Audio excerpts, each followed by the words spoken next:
آمنوا اتقوا الله حق تقاته ولا تموتن إلا وأنتم مسلمون يا أيها الناس اتقوا ربكم الذي خلقكم من نفس واحدة وخلق منها زوجها وبث منهما رجالا كثيرا ونساء واتقوا الله الذي تساءلون به والأرحام إن الله كان عليكم رقيبا يا أيها الذين آمنوا اتقوا الله وقولوا قولا سديدا يصلح لكم أعمالكم ويغفر لكم ذنوبكم ومن يطع الله ورسوله فقد فاز فوزا عظيما أما بعد فإن أصدق الكلام كلام الله سبحانه وتعالى وخير الهدى هدى محمد صلى الله عليه وسلم والشر الأمور محدثاتها وكل محدثة بدعة وكل بدعة ضلالة وكل ضلالة في النار.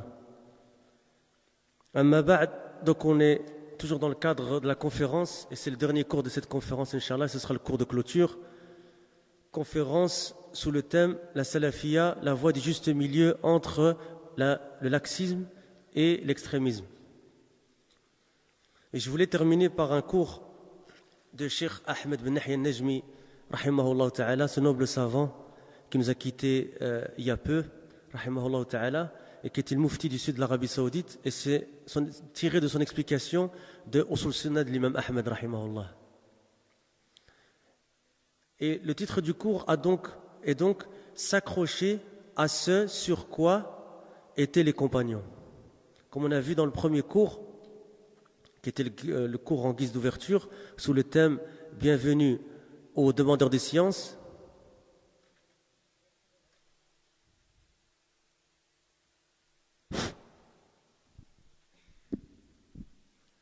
Marhaban bi talib al-ilm, et on a vu que c'était tiré d'un hadith de Safwan ibn Asal al-Muradi radiyallahu anhu ardah. Puis on avait vu ensuite le hadith d'Abu Darda sur la préscience de la science et des gens de science. Et on avait fait ensuite un cours après Salat al-Fajr hier sur l'affiliation au salaf et le fait que c'est obligé de s'affilier au salaf. On avait vu ensuite parmi les nombreux bienfaits de s'affilier à cette voie, Cheikh Mohamed Ben Omar Bazmoul, hafidahullah ta'ala, il avait cité 12 bienfaits. Hein? Et je vous avais promis, Inch'Allah, je vais citer ma promesse, il y a encore quelques cadeaux, il faut qu'on les liquide avant la fin de la conférence, Inch'Allah. Hein? On posera des séries de questions-réponses à la fin, et on essaiera d'offrir quelques cadeaux encore, Inch'Allah, des livres, comme on a déjà fait lors de ce week-end. Ensuite, on avait consacré un cours on avait notamment cité dans ce cours-là la caractéristique d'Al-Sunnah al-Jama'a, en tout cas l'une des leurs, c'est qu'ils suivent la voie du juste milieu. Annahum yantahijun al-wasatiyya fi kulli shu'unihim, comme il avait dit Cheikh Mohamed Ben Omar Bazmoul hafidahullah, et on avait alhamdoulilah déjà étudié ce sujet-là ensemble. Ensuite, on avait vu la parole de Cheikh Al-Fawzan, et qu'on pourrait résumer sur le fait qu'il est obligatoire de revenir aux gens de science, et même aux enracinés de science, pour tout ce qui est du domaine de la définition du laxisme et de l'extrémisme. Hein, qu'on ne revient pas à n'importe qui pour dire quelle chose fait partie de l'extrémisme et quelle chose fait partie du laxisme, mais qu'il faut revenir obligatoirement aux savants et aux savants d'Al-Sunnah wal-Jama'a. Alors je voulais terminer dans cette continuité-là sur le sujet s'accrocher à ce sur quoi étaient les compagnons. Car comme on l'a vu, la voie du juste milieu, c'est leur voie. Radiyallahu anhum. L'imam des gens de la Sunna, et l'imam Ahmed bin Hanbal, rahimahullah ta'ala, qu'Allah lui fasse miséricorde, commence son fameux épître Usul Sunnah. Usul Sunnah, que les mashayikh appellent Usul Sunnah l'imam Ahmed. Cheikh Falah Ismail, hafidahullah ta'ala, wa shafahullah, comme vous savez, il est à l'hôpital, il s'est fait opérer cette semaine. Il avait fait en tout cas une très grande partie de ce livre-là avec nous ici, et on en a tiré de très grands bénéfices. Fa shafahullah ta'ala. Et donc, Usul Sunnah, c'est un livre très important parmi les livres dans la croyance d'Al-Sunnah wal-Jama'a. Et donc, Usul Sunnah, les fondements de la Sunnah, par une parole qui nous montre l'importance. Donc, il commence l'imam Ahmed bin Hanbal, imam Al-Sunnah, son livre par une parole qui nous montre l'importance et l'obligation de s'accrocher à ce sur quoi étaient les compagnons du messager d'Allah, sallallahu alayhi wa sallam. Il commence d'ailleurs son livre, Usul Sunnah, par cette parole en disant Usul Sunnati indana. Et je vais vous demander de la mémoriser. Ihfadouha ya ikhwa. Usul Sunnati indana. التمسك بما كان عليه أصحاب رسول الله صلى الله عليه وسلم. Regardez comme c'est court et c'est facile à retenir. Hein? أصول السنة عندنا ما هي؟ أصول السنة عندنا, et puis il commence en disant quoi? التمسك بماذا؟ بما كان عليه أصحاب رسول الله صلى الله عليه وسلم. Donc les fondements de la sunna, c'est qui parle ici? On a dit c'est qui? C'est Imam Ahmed ibn Hanbal rahimahullah. Il dit les fondements de la sunna chez nous sont se cramponner à ce sur quoi étaient les compagnons du messager d'Allah sallallahu alayhi wa sallam. Wa radiyallahu anhum wa ardahum. Donc l'éminent Cheikh Ahmed bin Yahya al-Najmi rahimahullah ta'ala, comme j'ai dit, qui était le mufti du sud de l'Arabie saoudite, hein, ce qui montre son degré dans la science, et qui est décédé il y a peu, comme je l'ai déjà dit, et qui faisait partie des élèves de l'imam al-Qara'awi rahimahullah ta'ala, hein, qui a revivé la da'wa salafiyya dans le sud de l'Arabie saoudite. Il dit, dans son explication de Usul Sunnah de l'imam Ahmed, قوله أصول السنة عندنا التمسك بما كان عليه أصحاب رسول الله صلى الله عليه وسلم أي الاستمساك بما كان عليه أصحاب رسول الله صلى الله عليه وسلم يكون بالاستمساك بكتاب الله وسنة رسوله صلى الله عليه وسلم وبسيرة الرسول صلى الله عليه وسلم. Et ça on rejoint ma nasiha de tout à l'heure. Vous vous souvenez sur le fait d'étudier quoi? السيرة يا إخوة.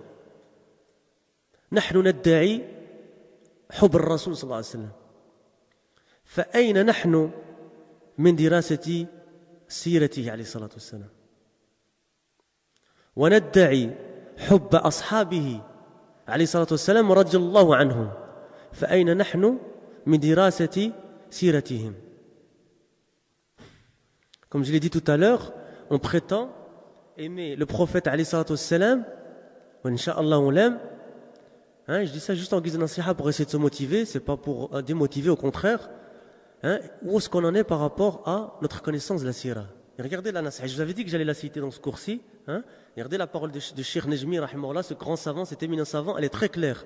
Qu'est-ce qu'il dit? Il dit, c'est le quoi? C'est bilistimsak bi kitabillah wa sunnati rasulillahi sallallahu alayhi wa sallam wa bi sirati rasul sallallahu alayhi wa sallam wa khulafaihi ar-rashidin وأصحابه المهديين. وقد قال النبي صلى الله عليه وسلم في وصف الفرقة الناجية. Encore une fois, on rejoint encore tous les thèmes de cette dawra. الفرقة الناجية, السلفية, أهل السنة الجماعة, أهل الأثر, أهل الحديث. C'est tous des noms, comme rapporté notre frère Hassan hafidahullah ta'ala, pour une même quoi? Une même réalité. Ce sont tous des noms légiférés pour une même réalité.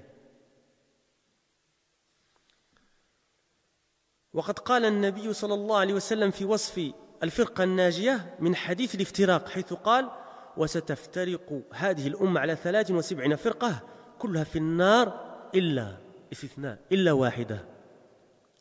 Et subhanallah, encore une fois, regardez, chaque fois j'ai fait la correspondance entre mes cours et les cours de Hassan. Et on ne s'est pas mis d'accord, il est là. On ne s'est pas mis d'accord.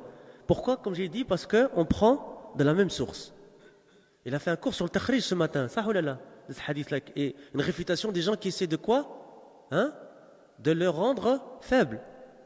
فبين أخونا حسن حفظه الله تعالى بعد صلاة الفجر أن الحديث صحيح رغم أنوف من حاول تضعيفه. قالوا, donc la suite du hadith, قالوا, je traduirai après Inch'Allah, قالوا من هم يا رسول الله؟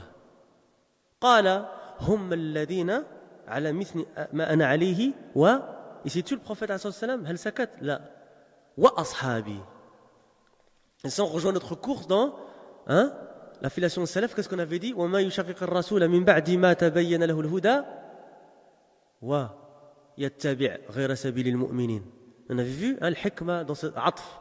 Vous vous souvenez dans cette coordination. إذا علمنا هذا فإنه يتعين, donc c'est Cheikh Najmi qui parle toujours. إذا علمنا هذا فإنه يتعين على طالب العلم أن يقرأ, encore une fois, سيرة النبي صلى الله عليه وسلم وأن يقرأ سيرة أصحابه وكيف كانوا. لقد طرأت البدع من بعدهم, ومن أوائل البدع التي طرأت بدعة الخوارج وبدعة الرفض ثم بدعة الاعتزال والقدر وهكذا. Donc sa parole, c'est-à-dire la parole de l'imam Ahmed rahimahullah, les fondements de la sunna sont, chez nous sont usul sunnati indana. Et puis il commence. Et c'est quoi la première parole? Se cramponner à ce sur quoi étaient les compagnons du messager d'Allah sallallahu alayhi wa sallam. Se cramponner à ce sur quoi étaient les compagnons du messager d'Allah sallallahu alayhi wa sallam se fait en se cramponnant au livre d'Allah et à la sunna du messager d'Allah sallallahu alayhi wa sallam et la biographie du messager d'Allah sallallahu alayhi wa sallam et de ses califes bien guidés. Oui, encore une fois, Cheikh Nejmi s'est pas tué. Il a dit quoi? Et de ses califes bien guidés. Il fait référence à qui ici évidemment? Abu Bakr, wa Omar, wa Uthman, wa Ali. Et puis il continue, c'est pas tu. Et de ses compagnons, de tous les compagnons, radiyallahu anhum jami'a. Et le prophète sallallahu alayhi wa sallam a dit en décrivant le groupe sauvé dans le hadith sur la division. Et cette communauté va se diviser en 73 groupes. Tous en enfer, sauf un. Illa, on appelle ça en arabe, qu'on a déjà dit dans un autre cours ce week-end, ça s'appelle al-istithna, le fait de faire quoi? Une restriction. D'accord? Sauf un. Ils dirent, qui sont-ils au messager d'Allah? Ils désirent ardemment savoir pour faire partie d'eux. Qui sont-ils? Il dit, ce sont ceux qui sont sur quoi je suis et mes compagnons.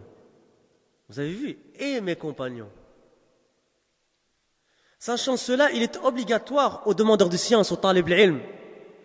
Et on va boucler la boucle. Marhaban bi talib al-ilm, regardez maintenant nasiha au talib al-ilm. Premier cours ou dernier cours? Sachant cela, il est obligatoire aux demandeurs de science de lire la biographie du prophète, alayhi salam. Qu'est-ce qu'il a dit, Cheikh, ici? Il a dit, il est préférable, si tu veux, tu le fais. Ou il a dit quoi? Il a dit, ala talib al-ilm. Il y a une notion d'obligation là-dedans. Il est obligatoire aux demandeurs de science de lire la biographie du prophète, alayhi salatu wassalam, et de lire la biographie de ses compagnons, radiyallahu anhum. Et comment ils étaient. Comme salam.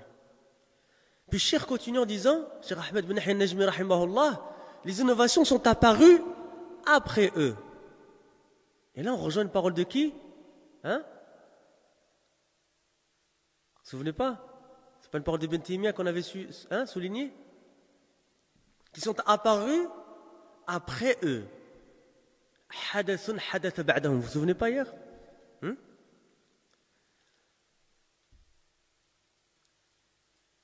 Et parmi les premières innovations qui sont apparues, l'innovation des Khawarij. On a déjà parlé de certains exemples des horreurs dont ils sont capables.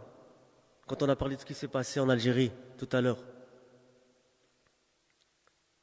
Et l'innovation de Ar-Rafd. Et on va voir c'est quoi, Inch'Allah. De manière très résumée, on va voir c'est quoi, Inch'Allah. D'où, Hassan, quand il a dit, il a cité Ar-Rawafid.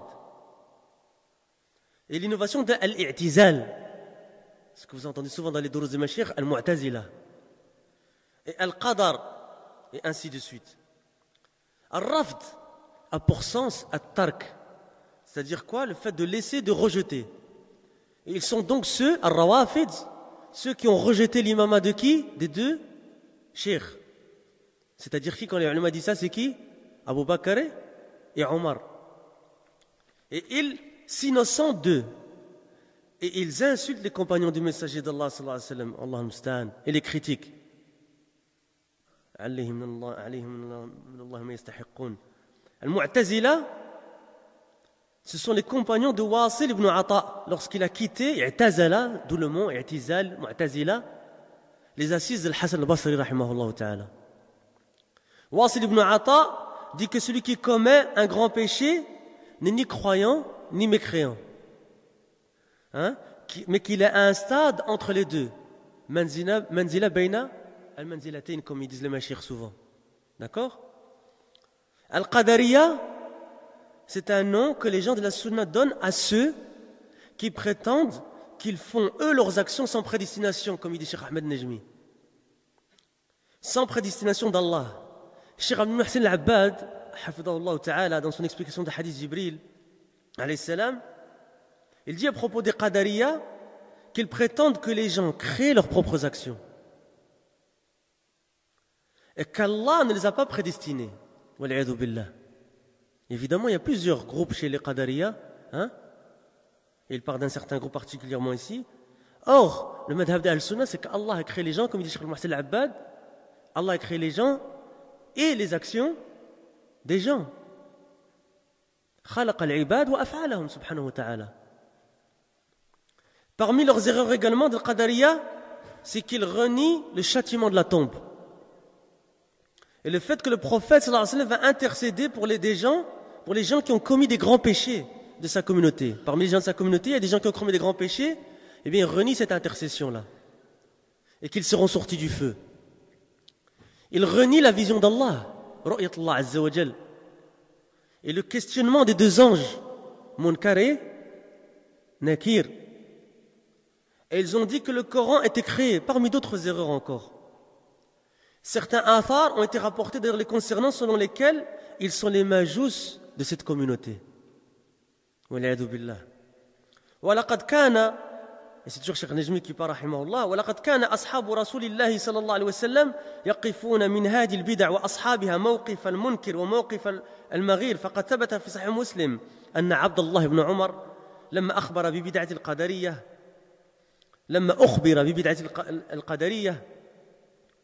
قال لمن بلغه إذا لقيت هؤلاء فأخبرهم أني براء منهم وأنهم براء مني ثم أنشأ يحدثهم بحديث أبيه في مجيء جبريل عليه السلام إلى النبي صلى الله عليه وسلم. وكذلك علي بن أبي طالب رضي الله عنه وأرضاه وقف من بدعة الخوارج موقف المنكر وأرسل إليهم ابن عمه حبر الأمة هو عبد الله بن عباس فناظرهم فرجع منهم 4000 وبقي الباقون على ما هم عليه ثم إنه قاتلهم يوم النهروان وهكذا نرى أصحاب رسول الله صلى الله عليه وسلم قد وقفوا من البدع التي ظهرت في حياتهم موقف المنكر لها والمعادي لتلك البدع ومما يتبين به بغضهم لأصحاب البدع حديث أبي أمامة في سنن ابن ماجه باب الخوارج حيث رأى رؤوس رجال من الخوارج قد صلبت فأخبر أنهم كلاب النار والشر الخلق والخليقة. Donc les compagnons du messager d'Allah sallallahu alayhi wa sallam wa radiyallahu anhum, leur position envers ces innovations était celle de celui qui réprouve cela et éprouve de la jalousie envers sa religion. Il a été rapporté dans l'authentique de Muslim que Abdullah ibn Omar radiyallahu anhuma, lorsqu'il fut informé de l'innovation des Qadariya, il dit à celui qui l'informa, si tu rencontres, regardez le mawqif ya ikhwa. Et ça c'est pourquoi on dit ça, c'est pourquoi on les prend comme exemple. وَالَّذِينَ اتَّبَعُوهُمْ بِإِحْسَانٍ. Et ceux qui les suivent de manière exemplaire. Si tu rencontres ceux-là, fais-leur savoir que je suis innocent d'eux et qu'ils sont innocents de moi. Puis il lui rapporta le hadith rapporté par son père qui est Omar ibn Khattab radiyallahu anhu, qui relate la venue de Gabriel Jibril chez le prophète alayhi salam. C'est le fameux hadith qu'on a dit, hadith Jibril alayhi salam. De même, Ali ibn Abi Talib aussi se positionna envers les Khawarij comme quelqu'un qui réprouve leur innovation. Et il leur envoya le fils de son oncle paternel, c'est-à-dire son cousin, qui Habr al-Ummah, c'est qui Abdullah ibn Abbas, radiyallahu anhuma, qui débattit avec eux. On en a déjà parlé tout à l'heure. 4000, écoutez les frères, regardez, Fadl al-Ilm, encore une fois. Fadl al-Ilm. 4000, 4000 parmi les Khawarij se repentirent après cela. Et le reste resta sur ce quoi ils étaient, puis Ali radiyallahu anhu, il les combattit, le jour de Nahrawan. Telle était la position des compagnons envers l'innovation. Ils la réprouvaient et ils la détestaient. Parmi les choses qui mettent en évidence leur haine de l'innovation, c'est le hadith d'Abu Umama dans Sunan ibn Majah. On a dit que dans le cours de vendredi, on a dit que Sunan ibn Majah fait partie de quoi? De Kutub al-Sitta. Chapitre, regardez le titre chapitre de Khawarij. Lorsqu'il vit les têtes crucifiées, et c'est intéressant, en tant que frère salafi, on parle de Khawarij ou pas Khawarij, c'est d'ouvrir un jour les livres de la Sunna. et de voir les hadiths sur le Khawarij. Et de voir l'explication de ces hadiths-là. Il faut être curieux, ikhwa. Hein? Chapitre de Khawarij, lorsqu'il vit les têtes crucifiées de certains hommes parmi les Khawarij. Regardez le mawqif. Il voit les têtes de certains hommes parmi les Khawarij crucifiés. Il informa qu'ils étaient les chiens de l'enfer et les pires des créatures. Hein? Et on a vu ça tout à l'heure quand on a parlé de l'Algérie, qu'est-ce qu'ils étaient capables de faire, etc. Wallahi sadaq.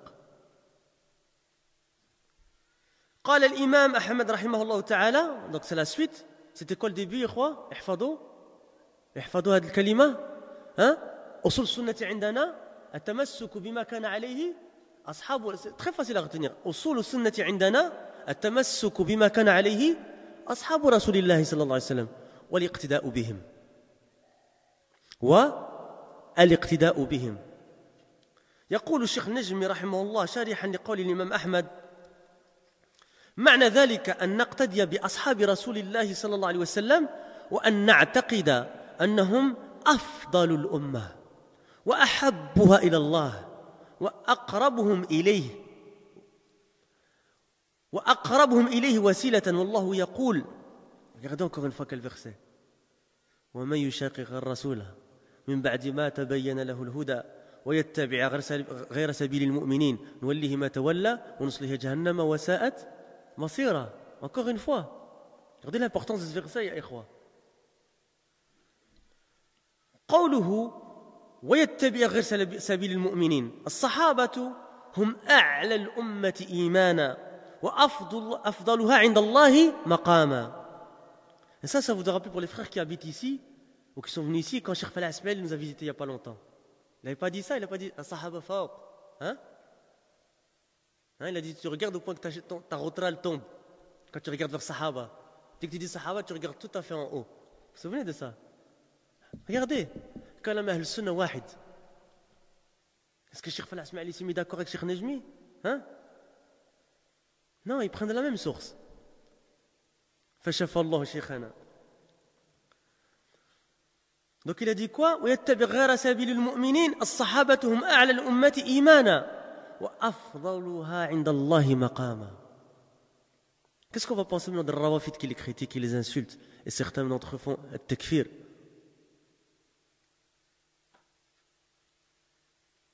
نعوذ بالله من الضلال يا إخوة الله. إذن فهذه الآية يقصد فيها بالمؤمنين أصحاب رسول الله صلى الله عليه وسلم. أما الذي يتبع غير سبيلهم ويقتدي بغيرهم فقد ضل ضلالا بعيدا وخسر خسرانا مبينا. ويكفيه أن الله توعده بأن يتخلى عنه ويوليه ما تولى ويصليه جهنم وساءت مصيرا والعياذ بالله. Encore une fois, exactement la même parole que Cheikh Al-Albani رحمه الله. وقد ظهر من هذا أن الواجب على كل طالب العلم أن يتبع سبيل المؤمنين الذين هم أصحاب رسول الله صلى الله عليه وسلم. Donc l'imam Ahmed bin Hanbal, quand il fasse miséricorde, il lisait son histoire, ikhwa. Il lisait ce qu'on appelle, les ulama appellent al-mihna, le test qu'Ahmed a eu, comment est-ce qu'il a souffert, comment est-ce qu'il a patienté, et comment toute cette histoire est devenue une école chez les gens de la sunna.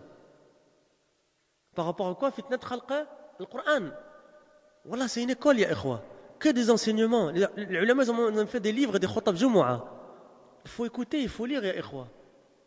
Et prendre de ce mawaqif, ce qu'on appelle quoi? Des ibar, des exemples à suivre, et des enseignements à tirer et à pratiquer.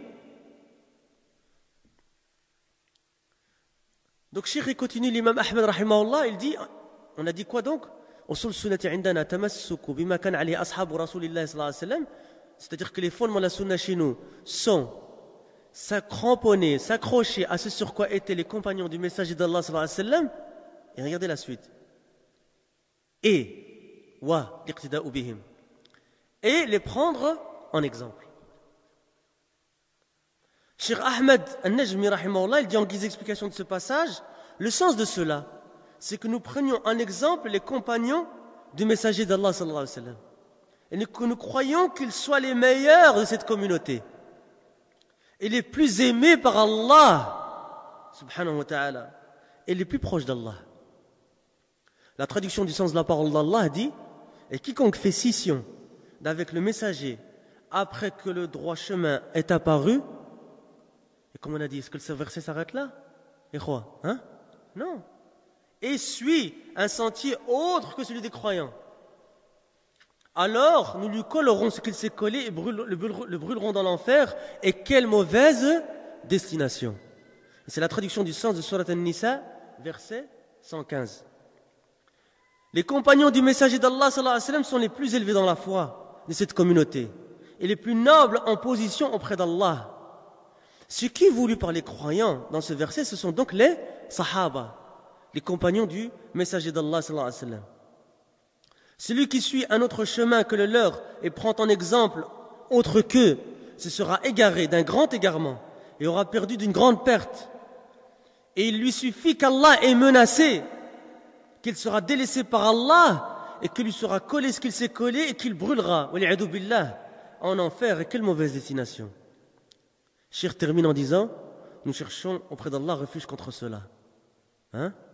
J'ai terminé donc ce cours-ci, Inch'Allah, je vous avais dit qu'il serait très court. Hein? Et on va terminer par cette parole de remerciement à Allah Azza wa Jal en premier. فنحمد الله عز وجل أن يسر لنا هذا اللقاء وهذه الدورة الطيبة المباركة. Qu'Allah nous ait facilité cette dora. Il y a eu de très beaux moments dans cette dora.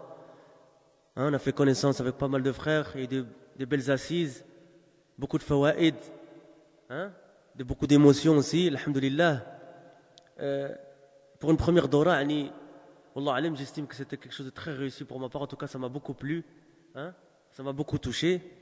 On voudrait ensuite, après ça, remercier les responsables de la mosquée qui nous ont fait confiance, qui nous ont donné carte blanche pour organiser cette dawra et qui ont mis tous les moyens à notre disposition, matériels, financiers et autres.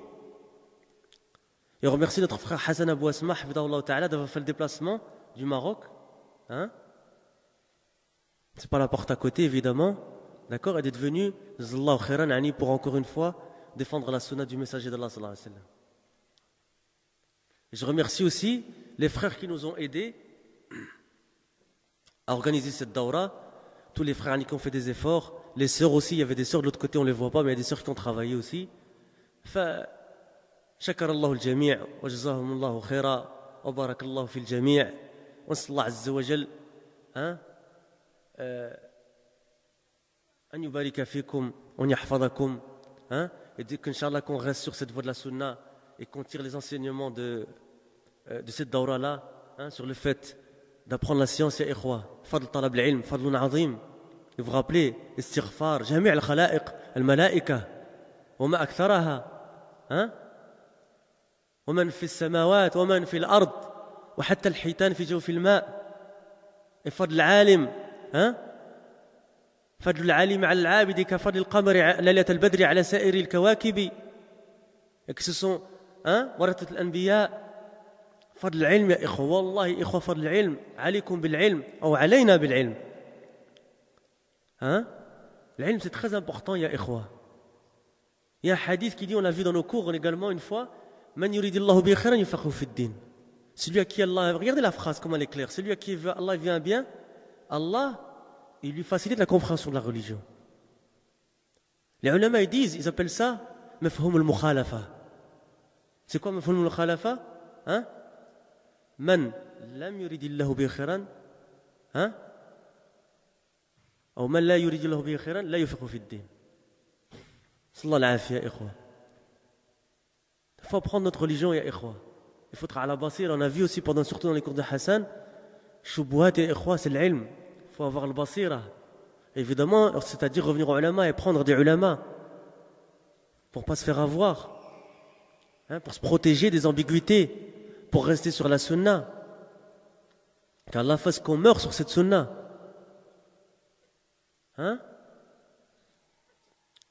Et que c'est une voie qui n'est pas facile, comme on l'a dit. On a parlé de cette notion de patience. Mais quelle belle voie. Et même, les tribulations, les fitan et les épreuves qu'on a, elles ont un goût, subhanallah. elles ont le goût de la ghurba. Fatouba lil ghuraba. Il faut s'accrocher, ya ikhwa, ya akhawat, jusqu'au bout. Et surtout, comme je l'ai dit, s'entraider entre nous. Les gens de la sunna sont peu. Ils sont très peu.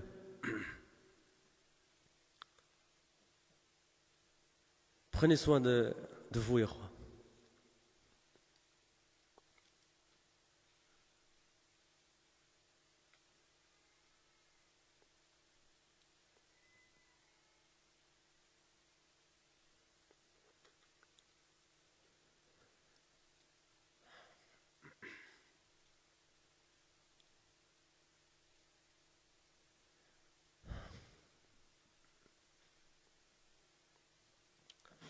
Prenez soin de vous, restez sur la sunna. Protégez-vous des ambiguïtés. Éloignez-vous des gens de l'égarement. Restez en contact avec vos savants. Restez en contact avec vos frères et vos sœurs. Prenez soin les uns des autres. Fatouba lil ghuraba. Wallahu alam. Wa subhanaka Allahumma bihamdik. Ashhadu an la ilaha illa ant. Wa astaghfiruka wa atubu ilayk.